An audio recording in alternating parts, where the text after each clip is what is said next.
How to send or share any contact number on WhatsApp. Hi everyone, I'm here to assist you today. Without any delay, let's jump right in.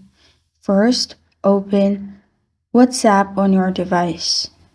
Make sure you're logged into your account. Then go to the chat where you want to send the contact. Then you'll find a pin-like icon at the bottom beside the camera icon. Click on it.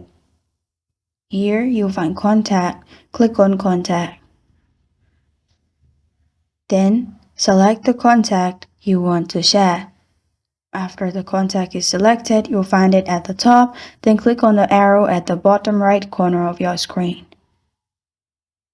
Press on send, and the contact will be sent on the chat in WhatsApp in this way. This is how to send or share any contact number on WhatsApp. Thank you for joining me today. If this video helps you out, please leave a like and subscribe for more. Got a question or want to suggest a topic, comment below. Thank you for watching.